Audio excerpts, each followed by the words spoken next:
આજે અમે લોકો નીકળી જઈએ છીએ શોર્ટ ટ્રીપ પર. અંધારિયો રસ્તો પાર કરીને અમે લોકો પહોંચી ગયા પેટ્રોલ પંપ પર, બિકોઝ પેટ્રોલ પતી ગયું છે. પેટ્રોલ પુરાવ્યા પછી અમને સામે કાંઠેથી મળી ગયું છે સિગ્નલ, આ બાજુ આવી જાઓ. એટલે અમે ત્યાં પહોંચી ગયા. પાછું આવીએ સુમસાન સડક, એ પાર કરીને અમે પહોંચી ગયા ફાર્મ પર. અત્યારે ફાર્મ પર ચાલે છે ભજીયાનો પ્રોગ્રામ. સરસ મજાના ભજીયા બની ગયા છે એટલે અમે બેસી ગયા ખાવા. સવારમાં હું તો નીકળી ગઈ આટા મારવા. અમારે ત્યાં બને છે હોમ મેડ ખમણ. સોરી અમે તો ફાર્મ પર છીએ એટલે બને છે ફાર્મ મેડ ખમણ. મને અને કાનાભાઈને લાગી છે બહુ ભૂખ એટલે અમે રાડું નાખીએ છીએ, હવે તો ખાવાનું આપો અમને.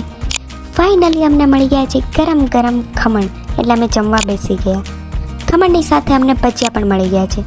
પહેલાં તો મેં ચા પી લીધી કેમ કે મને તો માથું દુખે છે. ફાઇનલી હવે અમે જઈએ છીએ પાણીમાં પડવા. અરે ઉભા પહેલાં તો ફોટા પાડી આવું પછી જઈએ.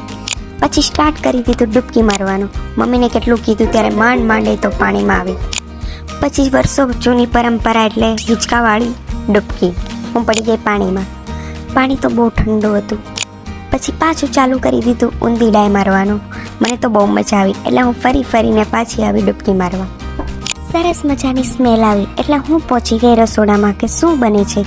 અરે અહીંયા જોયું તો સરસ મજાની મેગી બનતી હતી, મારી ફેવરિટ. આ તમને જોવામાં મોદક લાગશે પણ આ છે આખું લસણ અને કાંદા. મેગી બની ગઈ છે. એટલી બધી ભૂખ લાગી હતી કે ચમચીની વાટ જ નહીં જોઈ. આની પાસે એક ચમચી મેગી માગી તો મોટું તો જો કે બગાડે. પછી પહોંચી ગયા બીજાના ફામે. ત્યાં સૂકી તુવેર, નાની ટમેટી અને મોટા રીંગણ હતા સરસ મજાના. એકચ્યુઅલીમાં અમે આવ્યા હતા તાવડી લેવા પણ હું તો અટવાઈ ગઈ વાડીઓમાં. અહીંયા તો રીંગણ અલગ કલરના સરસ મજાના હતા.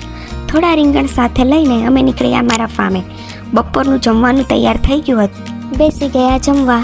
પછી તો હું ચા પીવા બેસી ગઈ દરિયા કાંઠે, સોરી સ્વિમિંગ પુલના કાંઠે. થોડી વાર થાક થવા માટે બહાર બેઠી. હાય હેલો કરીને હું તૈયાર થઈ ગઈ છું ફોટોશૂટ માટે. સૌથી પહેલાં તો આપણે બિલાડીવાળા કપડાં સાથે ફોટા પાડીશું.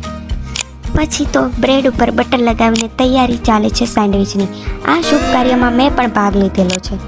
પછી સરસ મજાની સેન્ડવિચ બની ગઈ છે. ફાઇનલી ફાર્મને ટાટા બાય કહીને અમે લોકો નીકળી ગયા છીએ ઘરે જવા. રસ્તામાં આવ્યું મારા કાકા અને કાકીની આલુપૂરીની દુકાન એટલે અમે લોકો ત્યાં આવી ગયા. એ લોકો બનાવે છે ઘઉંના લોટમાંથી પૂરી, સરસ મજાની આલુપૂરી. ટેસ્ટમાં પણ બહુ જોરદાર છે. ત્યારબાદ કોકો પીને ફાઇનલી અમે થાકેલા પાકેલા પહોંચી ગયા અમારા ઘરે. મારો આજનો બ્લોગ કેવો લાગ્યો જરૂરથી કમેન્ટ કરજો. જય શ્રી કૃષ્ણ. રાધે રાધે.